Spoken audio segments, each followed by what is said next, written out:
Okay, thanks. Okay, so before we start today, I just wanted to spend a couple more words about rolling, since I got a couple of emails, and this is a confusing topic. It's not an easy one. So regarding the problem that we have seen last time, I suggested you guys take the ground and actually make it a rigid body that can move with respect to yet another reference frame, let's call it A, maybe with a constant velocity in one of the two directions, and redo the problem. You should get very similar results, except that now these are two rigid bodies actually moving with respect to a third observer, which is how we actually defined in general rolling.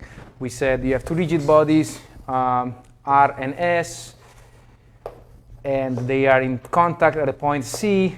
We are looking at what's going on from an external reference frame A, and we define rolling as the following condition. VC as a point belonging to S, seen by an observer in A, needs to be equal to the velocity of C as a point belonging to R, seen by the same observer A.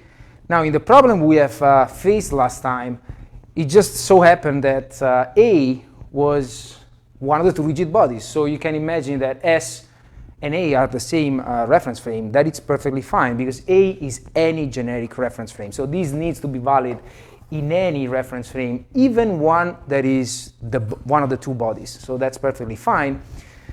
What it is usually confusing to people is that this point of contact, it's actually overlapping at any given time, basically 3 points. You can think about 3 points that are in the same physical location in 3D Euclidean space at that time. The point C that is part of the disk, so as this disk rolls, the point that is touching the ground at the next time step, or in a couple of seconds in the future, will actually be maybe up here. So that's the point that right now is touching the ground, but it will not be touching the ground in another time, at another time. And the same for the ground. The ground is actually not moving, so the point of contact in this particular time will remain here, and the contact will happen on other points on the ground. But at any given instant in time, the velocity of the point on the disk that is touching the ground and the corresponding point on the ground have the same velocity with respect to any reference frame. In this case, we picked A as G, so they're both zeros, but it doesn't have to be the case. They need to be equal. And so you can think about, again, this point of contact, C, as part of this going away, as it does, as the disk rolls. And the other point that you can imagine is the actual location of contact in time.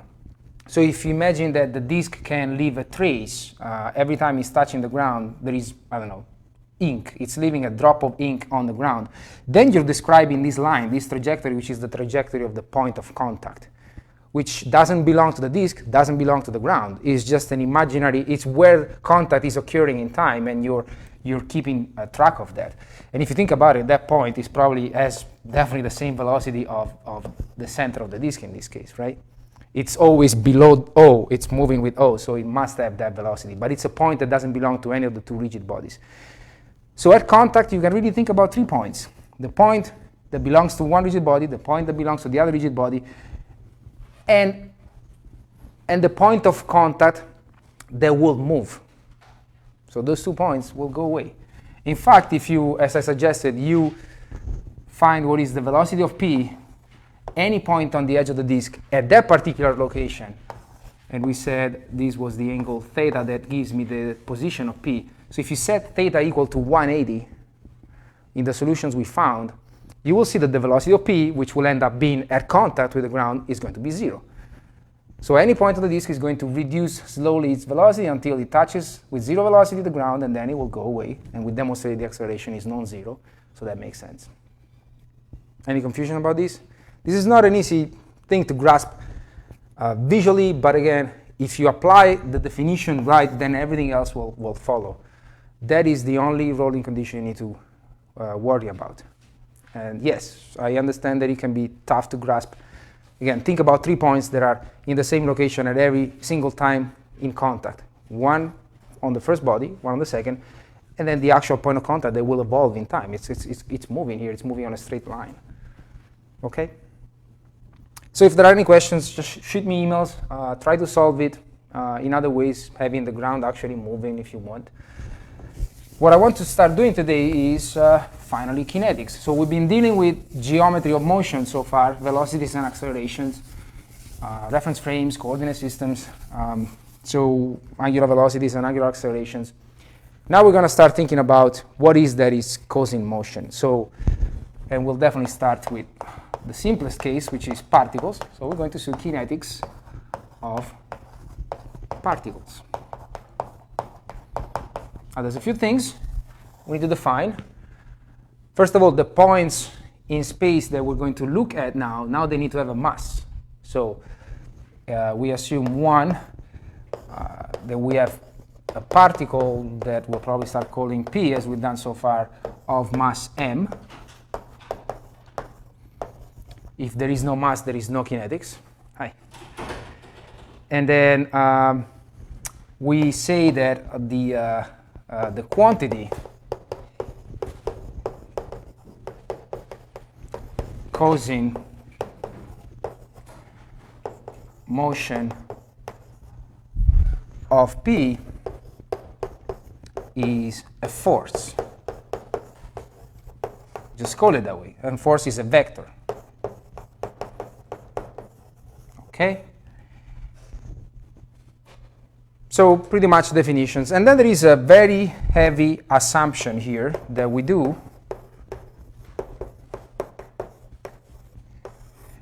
And that is that we can start talking about inertial reference frames. There's not just one inertial reference frame, as we'll see.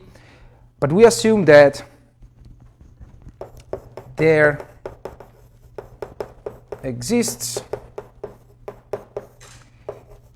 a set, let's be consistent with the definition of reference frame, there exists a set of at least 3 non-collinear points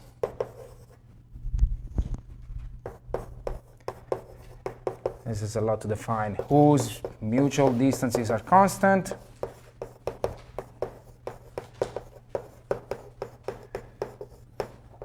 okay, and we said that before.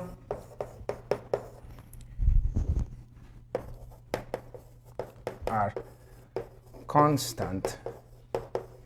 And now I'm going to add something else. And they are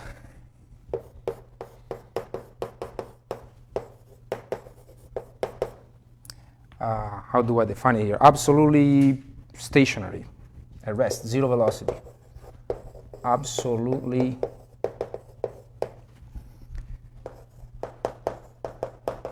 stationary. So what this is,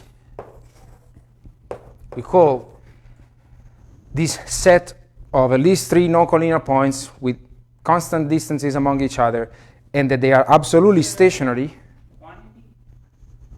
Quantity, thank you. Okay. Yes, thanks. So this is called an inertial reference frame. It was obvious that it was a reference frame. The first part of the definition is reference frame. Reference frame. But we add, and we will start calling it N. It's usually the letter that is commonly used for inertial reference frames. Now what makes it inertial is these last few words. These are absolutely stationary points. And this is, I believe it's called tautology, I think that's the right word, where you define something, by basically, something is missing here, because how can I say that there are points that are absolutely stationary with respect to what? Since the beginning of the class we said, okay, the velocity of a point makes sense if it's measured with respect to another point. There is an observer. Here I'm just saying that there exists in this universe a set of points that are just not moving at all. And I'm not telling you with respect to who. And that's how actually it is done, which is incorrect in principle, but it is practically done that way. We assume that somewhere in the universe you can define a set of points, a reference frame which is not moving at all. And what is done for us, humans living on this planet, usually is looking at a few stars that seem to really not move much over the years and use those points as your reference frame, so then you start defining axes and bases that point at those stars. But what it is important to understand is that inertial reference frames, they basically don't exist. They don't. There is no way for us, even the way I define them, as we just commented, there is something missing here. With respect to what? With respect to which galaxy? It's not given, but we do much worse than that. We assume that some reference frames we use to observe motion are inertial, even though they're absolutely not. In most of the experiments we do, what we do in our lab, for example, where we move spacecraft simulators on a flat floor, we assume that the building is an inertial reference frame, and for practical purposes, it's fine. What's actually happening is that we are sitting on this planet, and Earth is going around the sun. It's rotating about its axis, and there's all sorts of things happening, so that definitely you cannot tell that it's absolutely stationary, right? We know it's moving with respect to the sun. But the effects of those motions are so small for some experiments that we do that you cannot measure them, you cannot appreciate them. So your approximation to saying that that's an inertial reference frame, it's okay, up to a certain point. If you look at, you can Google this, you can look at the Foucault pendulum. That is a very long pendulum that over a little more than a day, I believe, goes around twice, but it shows you that the Earth is actually moving. So depending on the experiment that you are running, depending on what it is that you're observing, you can pick a reference frame which is not inertial, but it's good enough for your tests. Because if you had any sensors in that reference frame, they would not pick up the accelerations that are actually there. So if the Earth was spinning instead of about its axis, instead of in 24 hours, in 4 hours, then we may be in trouble saying that, that this classroom is an inertial reference frame. You may have very strong accelerations that you can't ignore in your sensors, anything that you're using. So that's important to understand, that there is something we are making up here that doesn't even exist, but we define it, and for practical purposes it works. Okay, so why am I spending time talking about inertial reference frames? Because the laws of kinetics, the laws of mechanics, they are only valid in inertial reference frames. And we're going to enunciate what those are. So, okay, we need these ingredients, masses, forces, and we need to be able to say that there is an inertial reference frame. Now, the mechanics we're dealing with is Newtonian also. So we are way below the speed of light. And so the laws that I'm going to give you are the laws of mechanics of Newtonian mechanics, non-relativistic mechanics, which is the same thing. Newtonian mechanics. So what is a law? Is it something that I need to prove to you? Or it's an axiom, right? Something that you accept as true. So these are three laws that we're going to spell out that have been not proven wrong. Well, Einstein did. But as long as you're below the speed of light, far away from high velocities, you don't have a problem with these laws. They always worked. As far as we know, no human being has experienced them not working. Yes? So a law would be like the inner workings of a theory, like the actual formulation? Well, I would define a law as follows. It's an axiom, is a statement that originates from observation of the world, of the universe, if you like. And at some point, you observe something that is happening consistently, and you state, well, this is a law, and basically until someone proves that you're wrong, the law holds. And these laws have been valid for basically centuries until Einstein proved that, well, it's fine, but you don't need to go any close to the speed of light. So that's what they are. They are practically working for what we do most of the time. Okay, the first one, first law, tells me, and I'm sure that you're familiar with this, that any object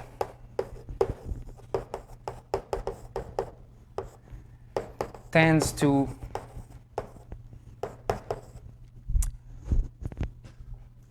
remain in motion, or if you want, as an alternative, at rest, if it is at rest. We can just stop by saying so. This is what is also called inertia. This is what you experience when you wake up in the morning and you don't want to get out of bed. You have inertia, right? So unless something happens, any object, any particle of given mass, of course, tends to maintain the same state of motion, so constant velocity, and as an option, it could be a zero velocity, so that's what it's stating. The second one, the most famous and abused, is F equal ma. Now, this is a n. What this is telling me is that there is a proportional relationship between the resultant force acting on m, so this is the summation of all possible forces that are acting on that particle, and this is the acceleration of p, of the particle, of the mass, if you like, in a very specific reference frame, in an inertial reference frame.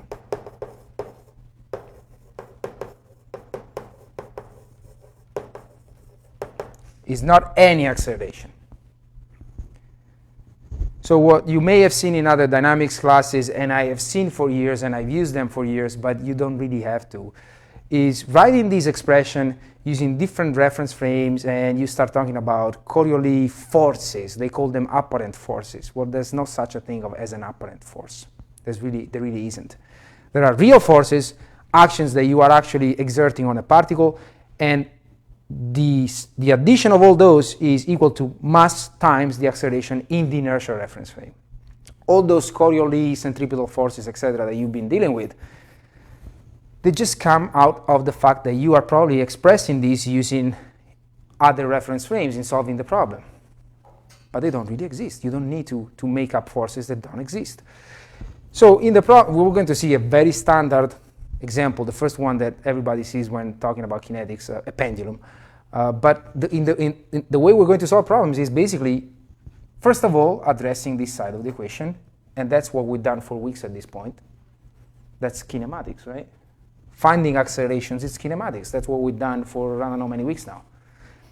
And then we'll deal with the real forces that are acting on the particle that you're focusing on. That's all you need to do. You don't have to create any other things that don't exist.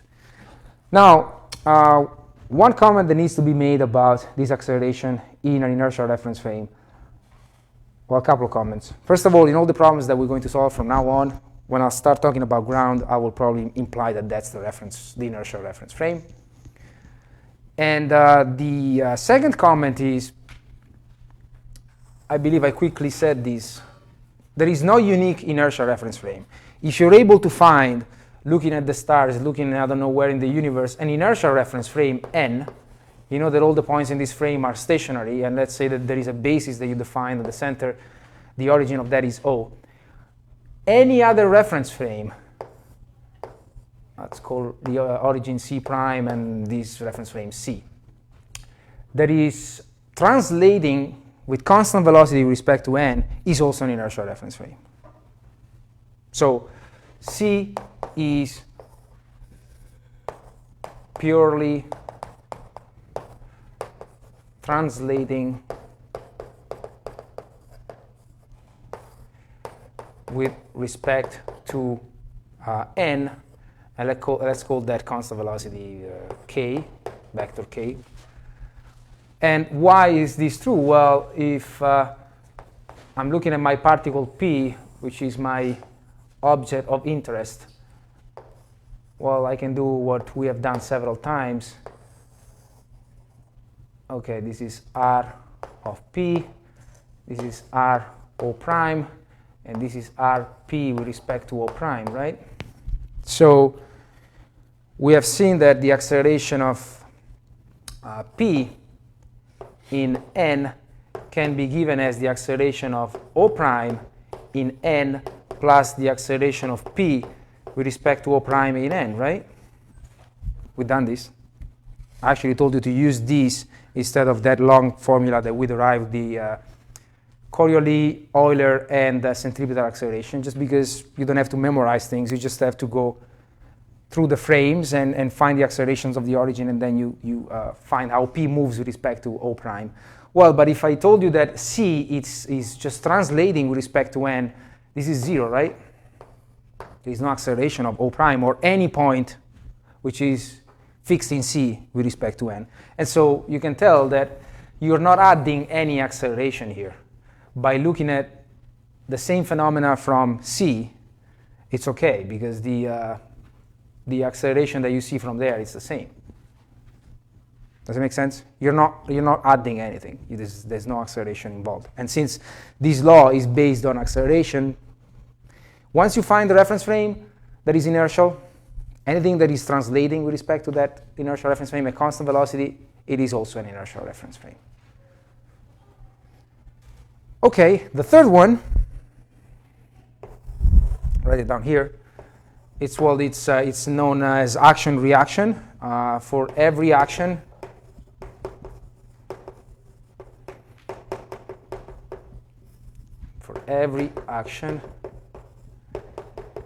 there is a reaction, right? Nothing you do is free. Okay, so there is two forms of this. One is the typical classical action-reaction diagram with force F and the corresponding minus F reaction. And this is called, when they are on the same line of action, this is called the strong form.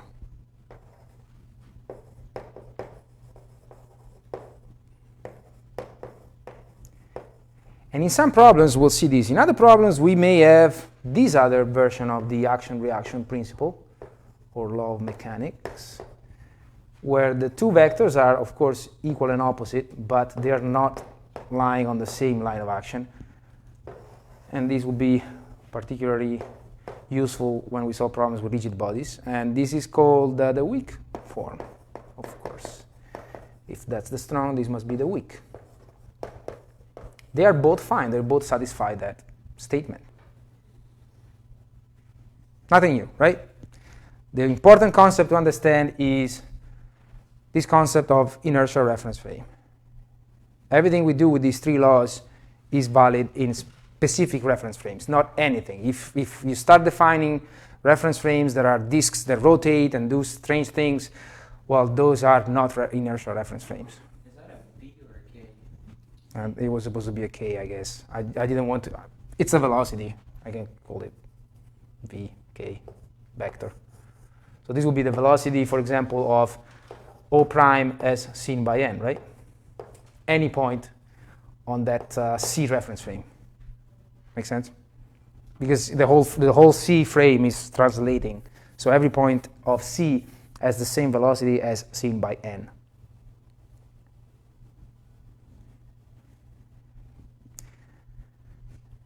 Now, the problem that I'm going to solve as an example is not just because I want to be boring, and you've seen this several times, but it's a good one. It's quite simple, but it has everything we need at this point. We'll have to solve the kinematics part of the problem and then the kinetics part of the problem, which is determining the forces on the particle in particular. And as I said, it's a simple pendulum. Okay. Any questions at this point? But there are a lot. So if you think about how you solve dynamics problems, there is a lot of assumptions that we make, and we just accept them at the beginning at some point during our lives, and then we just go on with them, and we almost forget about them. But there are a lot of assumptions. Everything we do is usually in a reference frame, which is the Earth, and that's absolutely not inertial, but it's probably good enough if your experiment is of short duration, for example. As I told you, look up the Foucault pendulum. You can definitely tell after several hours that the plane of the pendulum is not constant, and that proves that the Earth is actually rotating. So it depends on what you do. All right, so example, just to see how we attack problems, how we finally combine kinematics, all the weeks of doing velocities and accelerations with kinetics now, and how we write differential equations of motion. That's really what we end up doing here. We write differential equations of in terms of a certain variable that will describe the motion that you're observing. So, okay, we have a massless rod, a particle P of mass m down here. I measure this is the ground, and it's inertial, as I said. I'm going to start calling the ground, assuming that the ground is an inertial reference frame. Say that this is the angle theta from the vertical direction. And if it's a pendulum, there is obviously the famous g acceleration of gravity. So we are in a gravity field. One recommendation, especially for your tests, and when you go solving problems, just stick with what is given to you. If I was not giving you specifically g, well, this problem would not make sense. But in other problems, if I'm not mentioning gravity, don't add gravity. If I'm not mentioning things, don't make them up, because they will probably make your life harder, and there is no need. In this case, I'm telling you there is gravity. Now, we make assumptions, but you know how many assumptions go under that g? Well, actually, have to be made before you define this g. How many do you think? That's a lot of assumptions.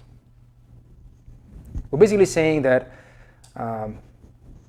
where we are all experiencing the same acceleration, which is a vector that points in the same direction for everybody, and it's of fixed magnitude, 9.8 something meter per second squared. Now, this, first of all, is a vector, so it assumes that there is a direction, and we call that usually the vertical, right? But vertical means, first assumption, that we think about a flat planet, right? I mean, absolutely speaking, there is no vertical. For me, a vertical is one thing. For a person in Italy, is a different thing. It's a different vertical. So that doesn't exist. So we assume that it's flat. That's a nice assumption, right?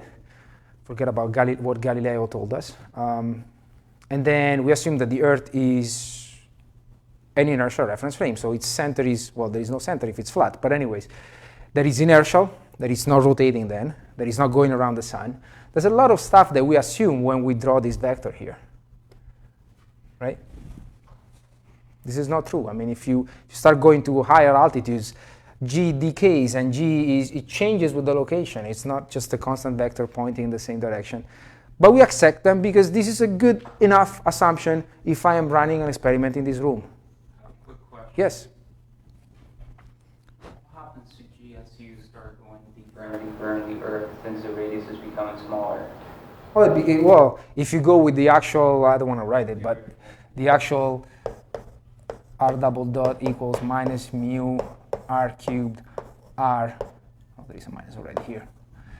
So this would be the acceleration of gravity that a point at a certain location r from the center of the Earth experiences.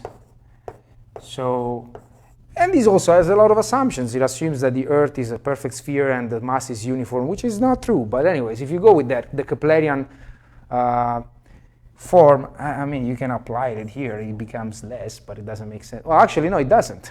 Yeah, it becomes less. It becomes less because you will have attraction from this mass, but also attraction from what is outside of this mass. So it will be less. I think it should be less. Yeah. But no one does it because, I mean, who flies under the surface of Earth? But yeah.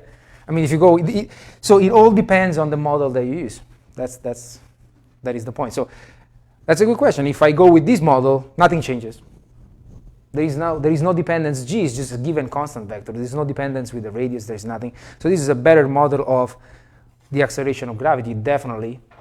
But it's still an approximation. And if you go with that and you really want to dig in and go inside the Earth, I think the attraction becomes actually smaller. Yeah. OK, but this is a good assumption. So what we want here is, well, for once, I'm not going to tell you that I want velocity and acceleration, but in the end, I will have to compute them. But what I want this time is the differential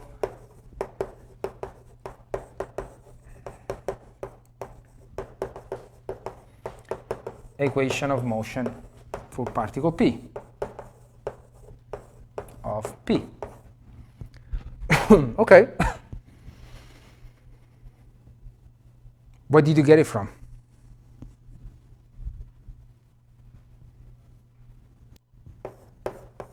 F equal m a n, and in this case, n is g. I told you that g is an inertial reference frame. So that's your starting point. And you do one side of this equation at a time. First, we do what we know how to do. We do kinematics here.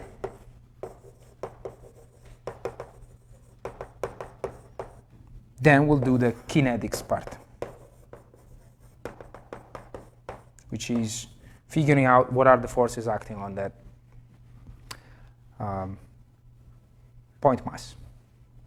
OK. The first part is nothing new. What do I do? Where do you start? It's the same old story. Reference frames, and one is already given, right? So which ones do you want to use? I want to use the G, the ground. I see one rotation there about this point. Let's call it O. So it's probably a good idea to call this other arm A as another reference frame. OK. Coordinate systems. OK, ground. And I think I made the comment last time, let's start being a little more intelligent in the way we choose the bases. You can do whatever you want, as long as they are correct bases, right-handed, orthonormal. But you can make your life easier if you choose them, if you spend a little more time choosing them. So for ground, I think O is a good point, because I'm probably going to use it for the arm as well, right? So origin at O, it's a point which is fixed in both reference frames, so why not using it? And I want to use EX along OP at theta equals 0. Y, I choose one axis going down, and it could have been EY, it doesn't matter. But why am I choosing one of the axes going down? Because I see G going down. So it makes me think that I will have a plus G on that axis. It's always nice to have plus signs instead of minuses. But again, you don't have to. And then I see theta going counterclockwise. So how about EZ? Is it counterclockwise? Yes. Yep, out of page. And then EY, what is EY? Is E crossed with EX? OK, let's actually have them here. And move G on the other side. And so this is our coordinate system attached to the ground. EX down, EZ out, EY should point this way. OK. And then for the disk, why am I calling it disk? I'm still thinking of the other problem. A, arm, origin at O. And then I want to do ER, why not, along OP. That will probably allow me to write the position of the particle as R. Well, I didn't call that anything. Let's call this length, the length of the arm L. So that would be LER, right? So it makes sense to point it that way. And then let's reuse big EZ because the rotation is about that axis. So little EZ is big EZ. And what is E theta? Is it EZ crossed with ER? Okay. And so in this same drawing here, I have EZ that is corresponding to small EZ, which is corresponding to big EZ, and then I have ER pointing this way. This is the angle theta, and this is E theta. Good. Do we need this? I don't think so. Okay, I'm looking at F equal ma, and I want now the acceleration, which is with respect to the ground. Well, let's do the velocity first. Velocity of p, I don't need to indicate that it's p. There is only one point really here. Okay, d dt in g of rp, right? And as I told you, rp, I'm going to drop the p here. R is L ER, correct? Transport theorem, d dt in A, this is a simple one, R plus omega A G cross with R. So this is theta dot, I'm sorry, why am I doing this? This is, well, yeah, the first one is 0, right? Constant length. The length is not changing. Let's be thorough here. The arm is fixed length, rigid, massless. So the dr dt in A goes to 0, and then we have theta dot, little ez, cross with L ER, which is theta dot L, what is ez cross with ER? E theta, right? Good. Acceleration in G is the ddt in G of what we just computed, Vg, which is ddt in A of Vg plus omega A G cross with Vg. As always, don't skip the steps. Don't. That's where you start missing important pieces. So ddt of Vg in A is theta double dot L E theta, right? And then I have theta dot little ez cross with this vector, theta dot L E theta, which is then equal to theta dot L E theta. Ez cross with E theta is minus ER, right? Minus L theta dot squared ER. And that's my acceleration. That's what will go on the right-hand side multiplied times the mass. Okay. How do I deal with the left-hand side? What have you learned so far about forces? How do you figure them out? You've seen this before, I'm sure.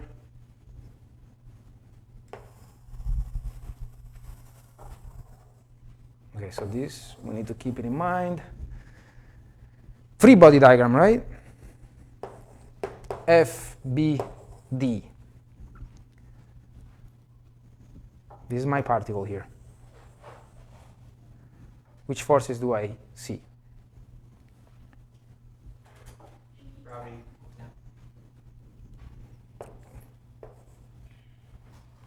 Mg.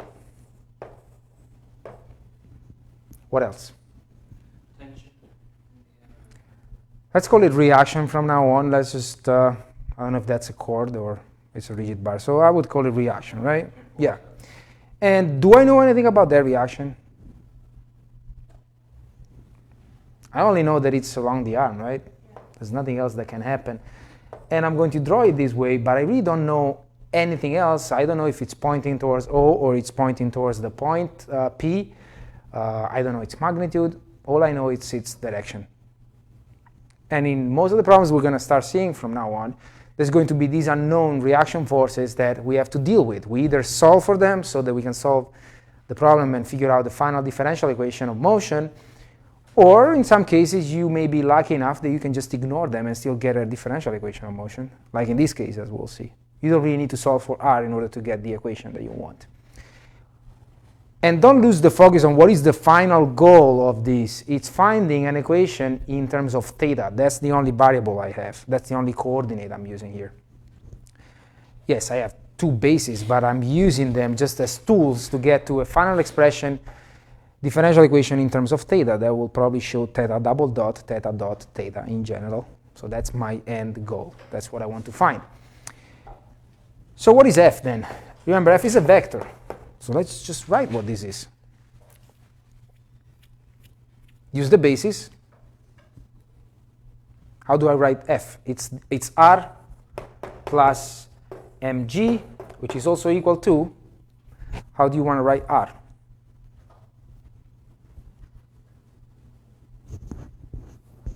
Make it simple. I don't know what the magnitude is. I don't know which way it's pointing. R must be R-E-E-R. That's it. And you don't even need to tell me minus just because I've done this pointing that way. This is just me not knowing, so I could have done it the other way. So the sign of r will come out from solving the problem if you really need to solve it. And this r will probably be not always the same sign. If you think about the extreme case where you put the point P at 180 above, and it's a rest in that non-equilibrium, well, non-stable equilibrium condition, the reaction is probably not pointing towards P, right? If you think about this position here. See, this was my ground, and all of a sudden I decide that I put the pendulum like this. And it's not moving, so in theory it stays there, it doesn't go anywhere. Well, the reaction is probably going to point this way to balance mg if there is no acceleration here, if there is no motion, right? So in this case it's pointing that way. In other cases during the motion it may be pointing towards O instead of P. So don't make your life harder than it needs to be. If you don't know anything else, just write it that way. If it's a minus, it will come out with a minus. If it's a plus, it will come out with a plus. It will fix itself. Okay? So RER is what you really want to write. Just use the direction. You know the direction. That's it. And then mg is, what is it? mg(EX), right? I have everything I need. I mean, I defined the inertial the reference frames, the basis. I have everything. There's really no need to create anything else. So this is the kinetics part of the problem. Is figuring out the forces. And this is what I can write. I cannot do anything else. I need to equate the two equations now and see what I can do. Making sense? Okay, I'll do it up here because I really just need the acceleration of the point. So in the end, the equation I get is mg(EX) plus RER is equal to m theta double dot L E theta minus ML theta dot squared ER. Remember when I told you, you may need at some point to deal with the fact that you don't want to mix bases belonging to different reference frames? Well, this is one of those cases. It's not always the case. In some problems, you may have mixed bases, but then you still can solve the problem without transforming vectors. So you just do it when you have to, but in this case, you really have to. Because I cannot do anything with this equation unless that EX, big EX, becomes something else. It's expressed in the other basis. And so what is big EX? Cosine theta ER minus sine theta E theta. Okay. We'll put it there. mg cosine of theta ER minus mg sine of theta E theta plus RER is equal to ML theta double dot E theta minus ml theta dot squared ER. All right.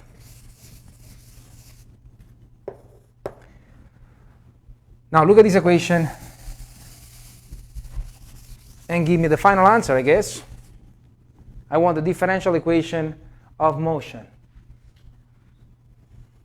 Well, let me rewrite it in a better way, maybe. I have mg cosine of theta plus r. This is ER, right? And then minus mg sine of theta E theta equal to, let's order that in the same way, square ER plus ML theta double dot E theta. Okay. Can you give me the differential equation of motion? Remember, the basis is orthonormal, so this is a vector equation. If the component on R, I can equate the components on ER and the components on E theta, right? And if I add an EZ term, I can do the same, because the basis is orthonormal. So if I look at the E theta component, look what I get. I get M L theta double dot equal to minus mg sine of theta, right? This must be equal to this.